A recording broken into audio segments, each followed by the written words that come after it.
The Galactic Council chamber floated in serene orbit over the crystalline rings of Viridin Prime, a marvel of engineering and diplomacy, the heart of civilization's greatest alliance.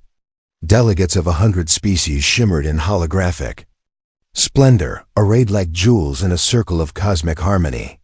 Conversations buzzed in 100 languages, scent clouds, light patterns, and electromagnetic pulses, all layered in a tapestry of civilized discourse. And then, the human spoke. "I repeat," said Ambassador Kale Voss, standing alone beneath the central star-forged oculus, his voice amplified across the chamber with piercing clarity. "Then Earth declares war." The silence that followed didn't merely fall, it crashed. Counselor Jakin, a six-eyed Auravari who once negotiated peace between star empires, with a single click of his mandibles, sputtered in confusion. The Zephyri delegates flickered in and out of phase, unsure if this was a mistranslation or a malfunction. Even the emotionless Rinthian archivists, who recorded history without judgment, paused their ceaseless data drifts to listen. War? In this hall? Such a thing hadn't been declared in over 1,000 years. The Galactic Council was formed precisely to prevent this, to civilize the wilder sectors, to create consensus and cooperation across the stars. The admission of humanity, though recent and hotly debated, had ultimately been waved through as a gesture of inclusion, a hopeful nod to yet another primitive world, clawing toward maturity. And now, this child of a species was declaring war. High Arbiter Nzo, a being whose crystalline shell contained 3 millennia of legal precedents, leaned forward.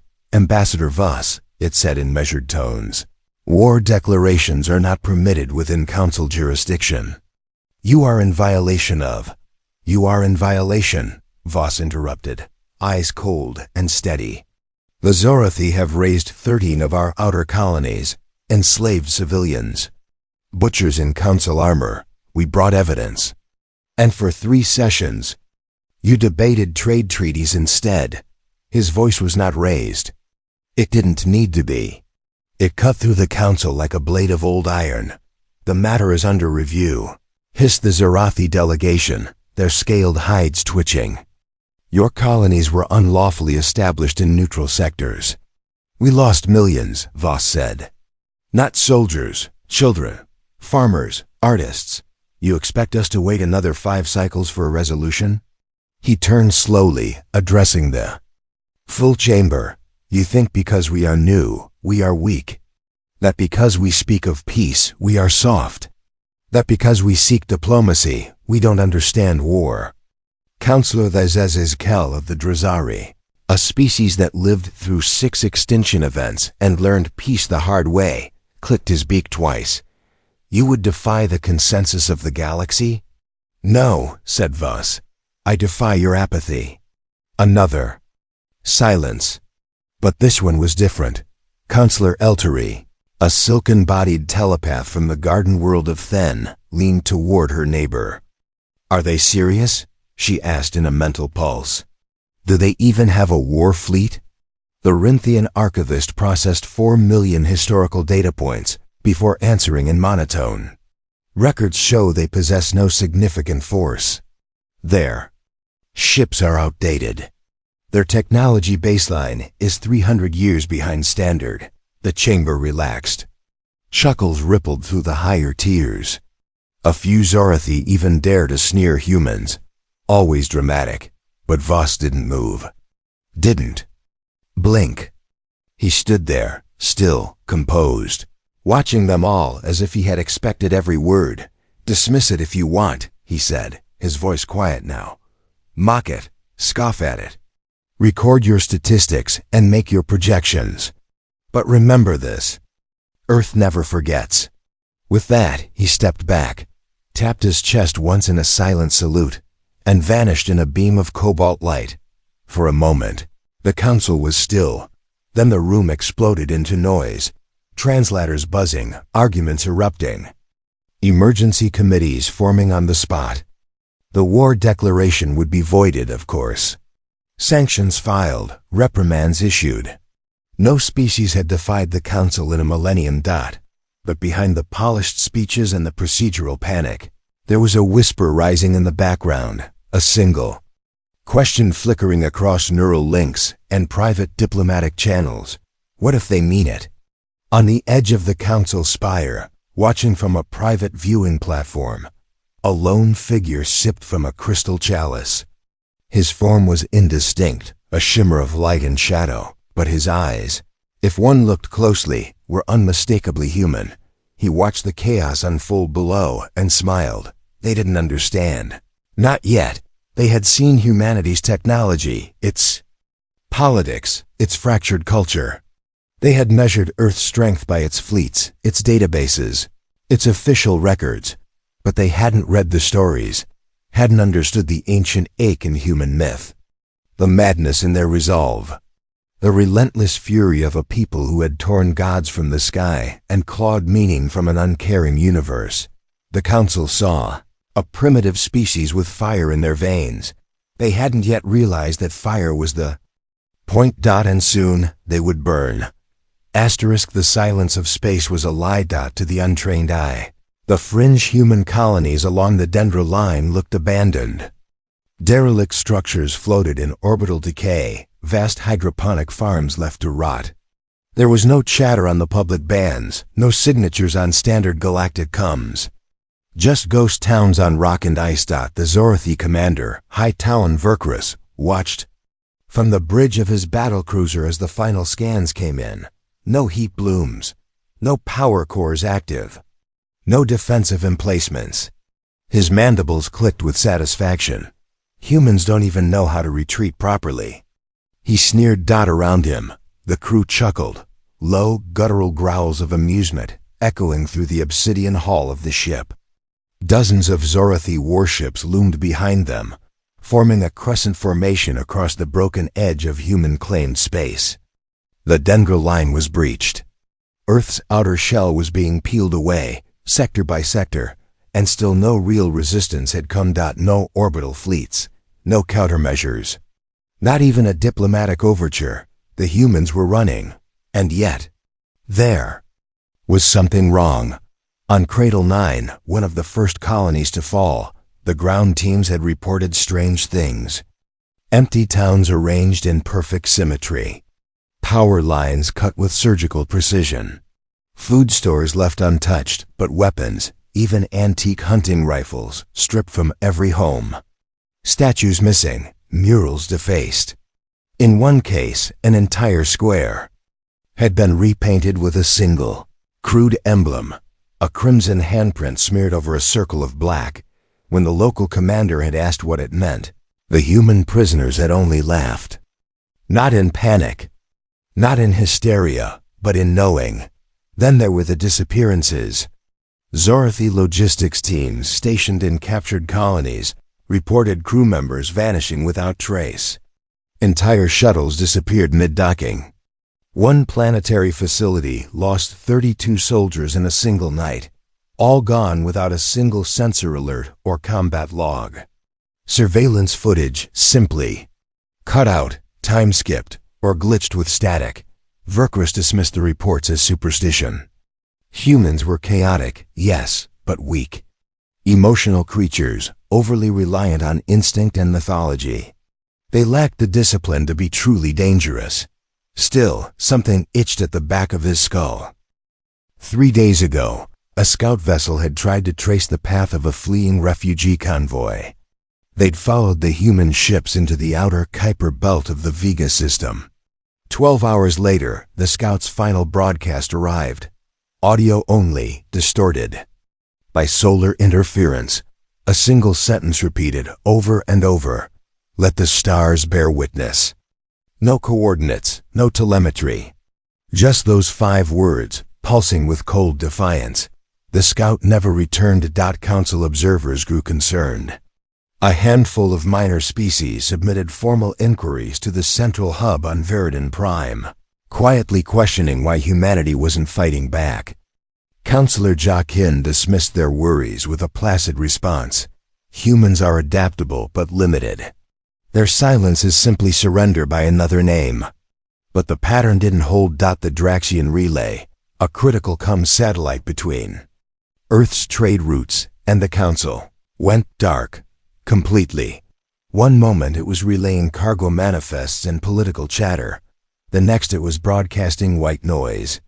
When a repair team was dispatched, all they found was the satellite's core module stripped down and rebuilt into a rough approximation of a human skull. Council technicians called it a hoax, but none could explain how the reconstruction matched the proportions of Homo sapiens perfectly, or why it was transmitting at frequencies reserved for deep time. Distress calls from Earth's pre-FTL era. Then came the drones. Not the elegant, sleek automata used by the Council. These were crude, brutalist things. Slabs of armor plating welded around core engines, armed with outdated weapons. But they didn't fight. They just arrived, dropped into Zerathi-occupied space by unknown methods. Hundreds of them. Each one played a different message on loop. This is what you wanted, isn't it? You wanted us to bleed. You wanted to know what humans are like when the gloves come off. And still, no sign of a fleet. No massing of Earth's military. No speeches from planetary leaders. Just these messages, like taunts left in the dark. Vercruz felt a pit forming in his gut. Not fear, not yet, but unease. A creeping sense that they were walking into something vast and quiet and patient. He called in his forward observers, asked for projections. They came back confused. Human data networks were going dark all across the frontier. Not being hacked or intercepted, just shutting down. Entire infrastructure grids going cold. Communication lines disappearing as if Earth had reached up and unplugged itself from the rest of the galaxy. Maybe they're giving up, one of his lieutenants offered. Retreating into isolation. Maybe, Vercruz replied, but he didn't believe it. He stared at a tactical map of human-claimed systems. The points of contact were glowing red, little alerts and attack markers peppering the screen. And yet, the pattern didn't resemble retreat. It resembled positioning. Like chess pieces being moved by a player waiting for the perfect moment. He zoomed in on one of the red sectors, the planet Thalos, supposedly an abandoned agri-world. Last report from a Zorathi garrison, there had been a routine patrol log. But now, the signal was gone, not scrambled. Not jammed. Just gone. And that symbol, the crimson handprint, was now appearing across multiple systems. Graffitied on structures. Stamped on captured gear. Even encoded into data packets sent anonymously across civilian channels.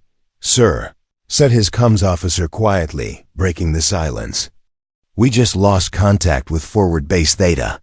"Send another patrol." "We did. They're gone too." The silence of space was a lie, and Vercruz was starting to wonder what else the humans had lied about. Asterisk above the fractured surface of Thalos, the sky was burning. High Talon Vercruz stood on the forward deck of his warcruiser, watching in disbelief as a fleet of orbital defenses, ones that weren't supposed to exist, came alive with volcanic fury. Twin particle beams lanced from beneath the planet's crust, hidden for who knew how long beneath false tectonic activity. A dozen cloaked satellites, long thought to be harmless orbital debris, flared to life and swarmed the Zorathi vessels with brutal precision. One exploded mid-turn, its drive core igniting in a silent flash of ultraviolet hellfire. Vercruz's claws clutched the railing tight. This wasn't possible. Humanity didn't have stealth satellites. They didn't have phased beam weaponry. They didn't have any of this. "Sir," barked his lieutenant, eyes wide, mandibles twitching in disbelief. "The planet is radiating energy levels we've only seen in Tier 5 militarized systems. That's not an agri-colony, that's a fortress." Thalos had been on every report as a defunct failed biosphere experiment. The humans had registered it as such 2 decades ago, abandoned, decommissioned. A note in the footnotes of a trade document. A dead world, but the truth was rising from its soil. camouflaged bunkers erupted open, releasing wave after wave of self-guided aerial drones, not the clumsy, overbuilt machines of standard human engineering, but sleek, minimalist killers. They moved with eerie synchronicity, diving between warships, disabling engines and drive cores without destroying the vessels. Surgical, intentional. "They're not trying to kill us," whispered one of the junior officers, eyes locked on the tactical feed. Verkris turned to him. "No, they're humiliating us." 3 more ships went dark, drifting without power. The surviving fleet pulled back, forming defensive formations, but even as they did, human ECM waves washed over. Their systems, not to jam them, to speak. The Zarathi command net crackled with garbled transmissions, then solidified into a human voice. Not an officer, not a soldier. It was a child. "Hello? Is this thing working? Daddy says we're not supposed to talk to the aliens yet, but I wanted to say thank you for playing with the sky robots. They're really fast, huh?" Silence. "Mom says you're the ones who hurt New Avalon.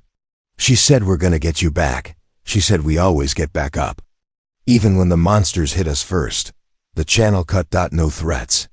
No boasting. Just a child's voice over warzone frequencies. It was more chilling than any military broadcast. Behind Verkris, the data officer finally tore his eyes from his console and turned to him. "Commander," he said, voice low and hoarse, "we ran a deeper scan. The entire outer planetary network is running on something we can't even read. It's encrypted using poetry?" "Not code," the officer said, shaking his head. "Poetry, rhythmic patterning, stanza logic. Embedded metaphor-based. Ciphers. There are stanzas written in a dozen Dead Earth languages: Sanskrit, Old Russian, Ancient Navajo. It's not encryption, it's culture weaponized." Verkris stared at him. The realization began to sink in.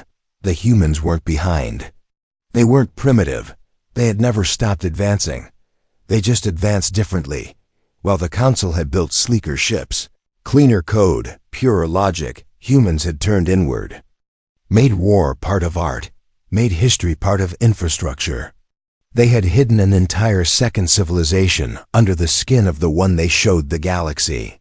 A civilization built not for diplomacy, but for vengeance. Suddenly, he remembered an ancient Terran phrase, something quoted once during initial contact talks. He hadn't understood it then. He understood it now. "Beware the quiet man with nothing left to lose." The Council had never seen humanity fight, because the Council had never given them a reason to. Until now. And Thalos was just the opening note. The Zarathi fleet pulled back under heavy fire, but even retreat brought no comfort, as their ships fled orbit. Dozens of small heatless explosions lit up the void. Mines? Debris? No, something stranger. Each explosion bloomed into static, and from that static came faces, human faces, projected from old Earth broadcasting formats. Black and white. VH static. Ghostly visages mouthing silent words. Their lips moved in unison. You weren't listening. Now you'll hear everything. One of the younger Zarathi screamed and tore off his headset. In the command network, every screen began playing Terran military archives. Not modern ones, ancient ones. Trench warfare, jungle raids, urban siege. Weapons humans hadn't used in centuries, and strategies the Council had declared extinct, and still they worked. Still, they killed. Verkris felt a sudden nausea. Not from fear. From recognition. This wasn't war by Council terms. This was war. As something older, dirtier, mythic. Something that reached down into the marrow of a species, and dared them to survive. And now it was their turn. The Zarathi had believed themselves the apex, clawed, scaled, armored. Bred for conflict. Of pain. But what they faced now wasn't a rival predator. It was the dark, mad ghost of a species that had survived its own extinction more than once. Verkris issued the order to fall back, not tactically, but completely. Regroup, reanalyze, reconsider. Everything. But even as his fleet turned to run, he knew the first mistake had already been made. They hadn't declared war on Earth. They had provoked it, and humanity had only just begun to sing. The retreat turned into a rout. As the Zorathi fleet limped away from Thalos, battered and humiliated, the stars themselves seemed to turn against them. Navigation relays once trusted for interstellar jumps began feeding back false coordinates. Hyperspace lanes twisted, spit ships out too close to suns, or sent them tumbling into deep void pockets. Old human satellites, long thought defunct, sprang to life as gravimetric snare buoys, dragging Zorathi cruisers into the gravity wells of minor moons, splitting their hulls like fruit. This wasn't war. This was ambush written in architecture. At first, the Zorathi thought it was sabotage. Then they discovered the truth. Earth had been preparing for centuries. Every dead colony they'd ever claimed, every decaying outpost the Council had marked as obsolete, they weren't failures. They were bait, lures, Trojan planets, filled with quiet, waiting machines and hard-coded vengeance. They were traps, and the galaxy had walked straight into them. It was on the ruined husk of Station Cerberus Black, floating in the radiation cloud of a neutron storm, that the Council's mistake began to crystallize. A Zorathi boarding team, hardened veterans of 5 solar conflicts, landed on the station expecting the usual: collapsed infrastructure, looted data cores, maybe a few traps. Instead, they found it untouched, and occupied. The humans were already there, not soldiers, not technicians, farmers, but not retreating. Waiting. The team's comms officer recorded what happened next. A woman, no older than midlife, by human standards, greeted them at the station's central atrium. She wore a wide-brimmed hat, strange, nostalgic, and her hands were covered in dirt. Not blood, not oil, dirt. She smiled and said, "Took you long enough. Figured you'd be here last week." The boarding team hesitated. The commander barked an order to capture her. She didn't resist. Just looked at the leader and said quietly, "They told me you'd come. Told me you'd think we were easy. We're not." Then she closed her eyes. And the walls of the station came alive. Every panel, every pylon, every conduit burst outward with plasma-fused shrapnel. Not a bomb, a slaughterhouse. The team died in seconds. The video feed ended with one final image burned into its transmission log. A wall etched with ancient human script. You reap what you sow. From there, it spread. Like fire in a forest, Earth's second face emerged from the shadows. The one hidden behind embassies and diplomats. The one whispered about by archaeologists who'd read too deeply into Terran pre-spaceflight history and come away changed. Other humanity. Not the smiling diplomats the Council had admitted 10 years ago. The survivors, the ones whose histories were inked in conquest and blood and rebellion. The ones who'd turned death into doctrine, loss into legacy. The ones who'd built peace the way others built bombs, with layered pressure and buried detonation points. Across the Dendra line, the humans stopped hiding. Entire asteroid belts pivoted, not by coincidence, but by design. Artificial tectonics and orbit-modifying thrusters erupted into operation, forming moving walls of rock and debris that shielded human systems. Fragments of Mars-forged war stations, once believed lost, reassembled into orbital catapults, and through the debris flowed something even worse. Doctrine. It came in the form of viral data, not malware, but tactical philosophy, uploaded into Zorathi systems. It twisted their logic trees, implanted paradoxes into battle algorithms, turned once predictable strategies into nonsense. Some Zorathi AI began attacking their own support ships. Others simply shut down, looping endlessly through impossible strategic premises like, "A people who have already died once, do not fear your calculus." Council scientists tried to intervene. They attempted to quarantine the human code, but failed because it wasn't code. It was belief, ritual, weaponized history woven into the shape of data. One viral packet simply played this sentence on loop in broken galactic standard. The blood remembers. High Talon Vercris now paced aboard the command ship, Sunder Fang. Haunted and hollow, he had sent scouts to Earth itself. None had returned. The Council demanded updates. He sent none. He knew the truth now. This war was already lost, not in ships or soldiers, or superior firepower. In will. Humanity had waited, had built, had hardened. For centuries, they let the galaxy think they were late to the stage, backward, quaint.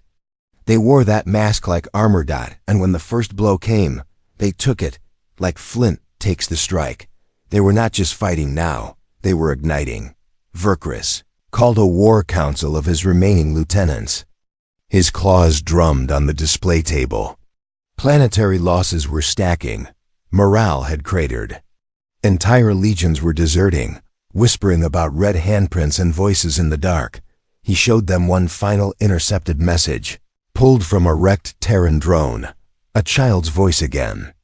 The same one from Thalos. We didn't start this, but we'll end it. My mom says humans don't run from monsters, we learn them. The table went silent. No one laughed this time. They all understood what Vercris did. The humans weren't fighting back, they were hunting, asterisk in the deepest dark between stars. The Zorathi found a god. Or so they thought. It was near the edge of the Vela Rift, a region the humans had always labeled as unviable, a chaotic gravity zone riddled with unstable stars and dead data space. No sane ship crossed it. No trade route mapped it. The Council had written it off decades ago, but the humans hadn't. The humans had moved in. The Zorathi scout vessel Razordrift, searching for backdoors into human space, was the first to detect the anomaly. A transmission, broad spectrum. Low hertz, oscillating in musical intervals. It was old Earth music, not code, not orders. Just a piano repeating a motif every 88 seconds. Beethoven's Moonlight Sonata. They followed it. What they found wasn't a base, or a shipyard, or a station. It was a machine. Planet-sized, blacker than shadow, orbiting the corpse of a dead blue star. No name, no lights. Just that music. The scout crew called it the Warden. They should have turned back. Their final transmission was a whisper, garbled by static and fear. It's not guarding the system, it's guarding what's beneath it, and it just woke up. The next moment, the Zorathi lost contact with half their outer patrol net. Entire fleets vanished from long-range sensors, devoured without warning or trace. Ships blinked out in the dark like candles in a storm. Back in Zorathi space, High Talon Vercris and his command staff pored over the final deep field images. Before the signal cut, the Warden had begun to move, rotate. Huge panels, thousands of kilometers wide, unfurled like petals. A hidden message in its core. One word, a name. Prometheus. Council historians scrambled for context. What was Prometheus? What they found chilled even the oldest of them. An ancient myth. A titan who gave fire to mankind. A being punished not for failure, but for defiance.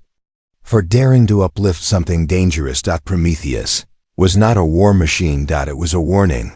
And the humans had named it with intent, but it wasn't the end, only the second twist. Because Prometheus did not attack.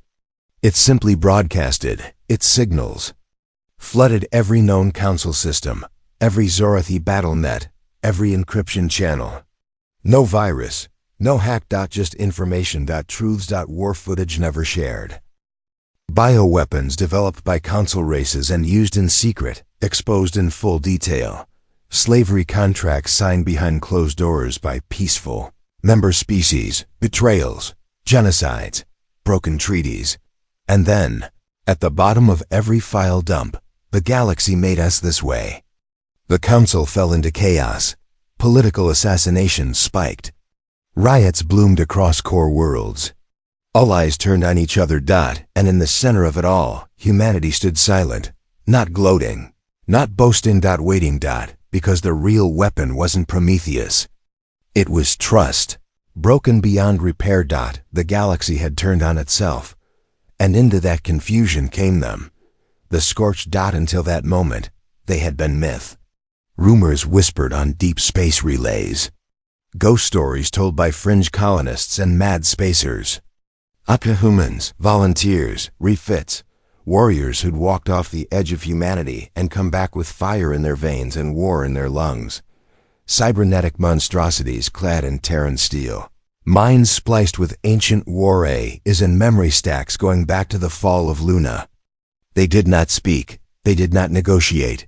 They arrived silently in dropships with no registration, no lights, no sound, and decimated entire military installations in hours. The Zorothi called them the Ashburn. The humans called them, by their project designation, Myrmidon Protocol. Final phase deterrent. Final war doctrine. Each Myrmidon carried inside them a failsafe. If captured, their body would atomize. If killed, their death would send a pulse through spacetime, alerting others. Like hornets. Kill one, face the swarm. And they did swarm. It wasn't large-scale warfare. It didn't need to be. It was surgical eradication. Command ships blinked off the grid as their bridges exploded from within. Myrmidons embedded months earlier, waiting. Biolabs vanished in silent implosions.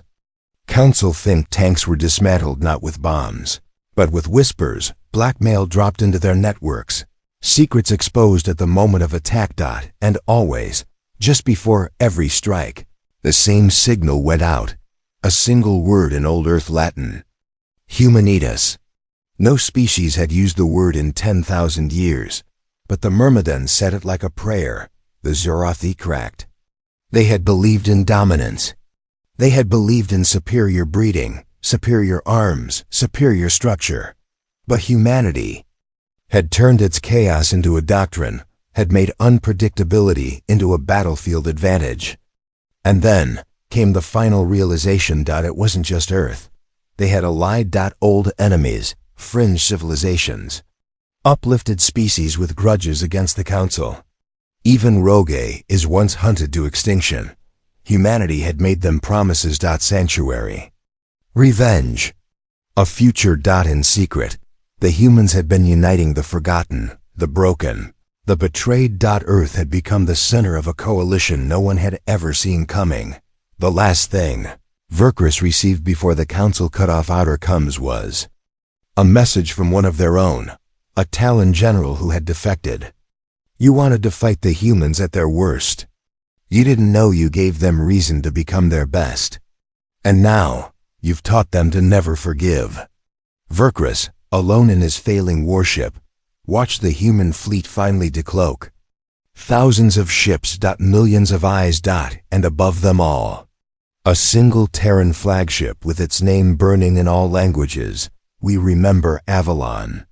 The war was no longer a question of if they would lose, only how long they could hold on before. History buried them. They came not as soldiers, but as retribution made manifest.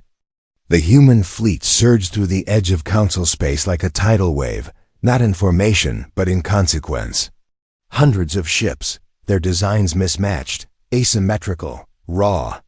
No two looked alike, some hulking like fortresses, others sleek and blade-shaped, many with ancient hull scars left unpatched, as if to say, we survived this too.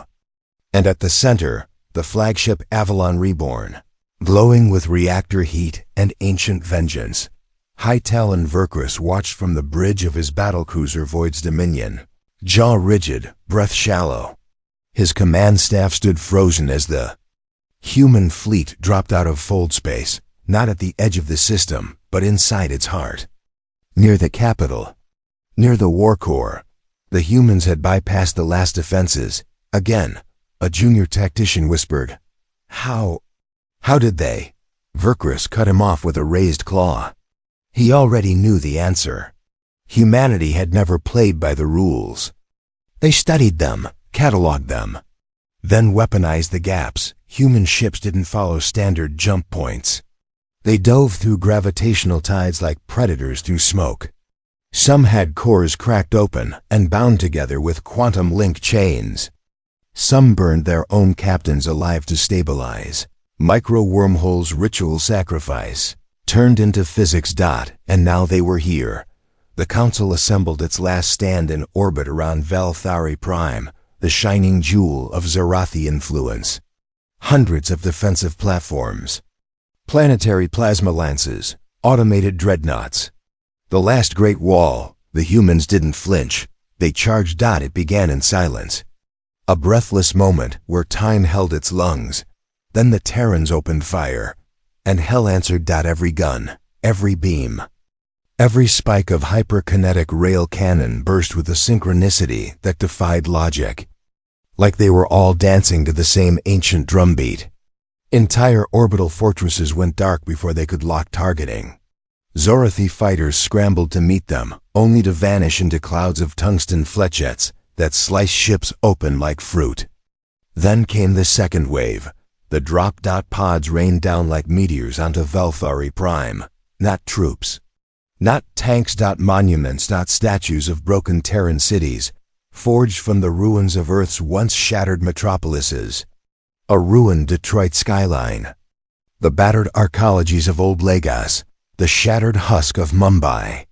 Each statue embedded with resonance bombs that triggered when scanned. Messages encoded in steel. We rise from ruins. Then the infantry came. Not just myrmidons now, but humans, ordinary humans. And none wore helmets.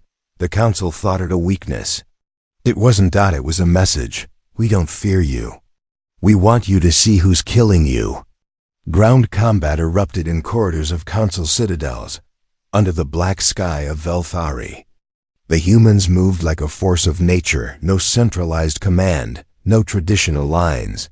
Squads broke off, regrouped, adapted. Where Council formations stalled to receive orders, humans acted with autonomous fury. Sniper teams turned entire command towers into tombs. Swarm units used local fauna as shock units, wolves bred from Terran DNA packs, each tagged with neural links. Children as young as 15 fought beside ancient veterans, each with a purpose drilled into their bones. One Zorathi commander broadcast a surrender. The humans didn't respond, because it wasn't a war anymore. It was justice. High Talon Verkris watched the city below him burn. His own people screamed over the comms. One lieutenant begged for orders. Another wept, calling for their clutch mother. And in that moment, when hope broke, Verkris finally understood. This wasn't just revenge. It was proof. Proof that the humans had never been the underdogs. They had simply been waiting for the right moment to end history. A final message flashed across Council channels. Not encrypted. Open. Sent by a voice calm and human and terrible in its serenity. Ambassador Harkin. This war began when you thought we were beneath you. It ends now because you made us believe it. You didn't just wake us up. You taught us. And now we are the lesson. And then came Exodus Protocol. The final phase. Avalon Reborn opened a rift drive within the gravity well of Velthari Prime. Such a thing should have been suicidal. It was suicidal. No ship had ever tried it. No ship had been built to. Except Avalon. The rift tore the sky open. Not a jump gate. Not a fold. A scar. The event horizon flared. Velthari's magnetic field spasmed. Planetary crusts cracked. And through the rip in space, the humans sent their final message, not in words, but in action. They turned the rift inward, a gravitational implosion. A contained collapse. Not to destroy the planet, but to erase it from maps. In the Council's archives, Velthari Prime would no longer exist. No coordinates. No return. Just a blank page. And floating above that annihilation, Avalon Reborn. Unsinged. Its final broadcast echoed across every system. A child's voice again, clear and simple. Don't start fights you won't finish. In that instant, the war ended, not because the Council surrendered, but because they understood. Humanity wasn't coming to rule. They were coming to make sure no one ever tried this again, and everyone council. Zorathy, the last surviving admirals, knew the new truth. The humans didn't conquer the galaxy. They taught it fear. The galaxy mourned not for the Zorathy, nor the council, nor the shattered capitals left in humanity's wake, but for the illusion of order that had held the stars in place for millennia. Velthari Prime was gone, not just bombarded, but excised, ripped from reality like a lie torn from the lips of history. The remaining Council archives now listed it simply as Classified Void Sector 0.0.0. Designation: Silence. In the weeks that followed, emissaries from broken empires wandered the quiet stars, adrift in half-dead ships, seeking terms or shelter. None were turned away, but none were trusted. Earth's gates had opened wide, but the hands that guarded them never holstered their weapons. On Mars, once a red wasteland, the new galactic accords were signed, not with blood or ink, but with ash pressed into steel plates.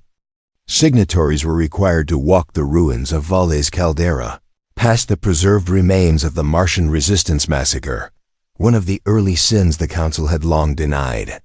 There, beneath iron skies and holograms of dead cities, they were made to read the names of every Terran casualty before they could so much as speak. The Ashburn stood vigil, not as conquerors, but as reminders. Zorathy remnants sent envoys in shame. Of the hundreds of systems once under their clawed dominion, fewer than 12 now remained under their control. Their new representative, a once feared general now humbled by age and guilt, knelt before the Human Council, asking not for peace, but permission to rebuild. Humanity granted it, but their message was clear: we remember, and so will you. Some aliens tried to explain the war in terms of logic, miscalculations, threat assessments, cultural incompatibilities, but others knew the deeper truth. The Zorathy had not been defeated by superior firepower or raw numbers. They had been defeated by the truth about humanity. One Varelian historian, upon witnessing a procession of human children laying white stones across the battlefield of fallen Halcyon, finally understood. Humans do not fear loss, they carry it with them. They wear grief like armor. The galaxy had always misunderstood. Human emotion mistaking sorrow for weakness, hope for naivety, kindness for softness. But in truth, those were the very things that made them unbreakable. Hope had turned into resolve. Kindness had turned into vengeance. And grief had given them memory that never faded. Some old Council species fled into deep space, terrified of what might come next. They believed the humans would build an empire, enslave the galaxy, or install puppet governments. But Earth did none of that. It simply watched. Human patrols kept no taxes. Human fleets did not linger in occupied space. No flags were raised over conquered worlds. No statues were built to glorify leaders. Instead, they built libraries. Memory towers on devastated worlds. Monuments etched not with human victories, but every atrocity committed by those who had ruled before them. They did not rewrite history, they forced it to be remembered. The effect was seismic. Species that had lived as subjects under the Council for centuries, subjugated, erased, reduced to footnotes, now had access to archives detailing their lost cultures. Children born in post-Council colonies grew up learning not just their own language, but Earth Standard, because it came with the promise: learn our tongue, and we will never let them silence yours again. In orbit around Earth, the Prometheus platform remained, silent, watching, a sword still in its scabbard, but always within reach. No Council power dared approach it. Even now, no one understood exactly how it worked. Some said it wasn't built by humans, but with them. Others claimed it was seeded by an older race, one long gone, whose last act was to give the apes of Earth a weapon too powerful for gods. Whatever the truth, it didn't matter. Prometheus had become a symbol not of terror, but of limit. a line in the stars, and above that line, engraved in a language older than Earth's oceans, here is where we bleed no more. The galaxy changed, and slowly, across burned sectors and rebuilt cities, humanity's name stopped being spoken in fear and started being spoken with reverence. Stories spread of the human medic who stepped into radiation to save a council child, of Terran engineers rebuilding alien homes with tools from 3D printers once used for war, of human war veterans teaching Zorathi youth how to dance to old jazz records, because music should never belong to just one species. And then came the story that cemented it all. A Zorathi elder, once a military scientist, asked a human girl on Luna why her people hadn't enslaved the galaxy when they had the chance. The girl, no older than 9, answered without looking up from her drawing. Because monsters don't make friends, and we want the stars to miss us someday. The elder wept. Years later, the official reformation of the Galactic Council took place, not with humans at the head, but in equal standing with races they had once fought. This time, Earth did not dictate the terms. They only added one article, the Covenant of Memory, a binding law across all council species. No history shall be erased, no war shall be forgotten, no dead shall be dishonored, and any who try shall answer to Earth. The vote was unanimous, even among those who once feared them most. Because in the end, humanity had done the impossible. They had turned pain into power, loss into legacy, and war into wisdom. And they left behind not an empire, but a warning etched in legend. Beware those who grieve with dignity. They are not broken. They are becoming something terrifying.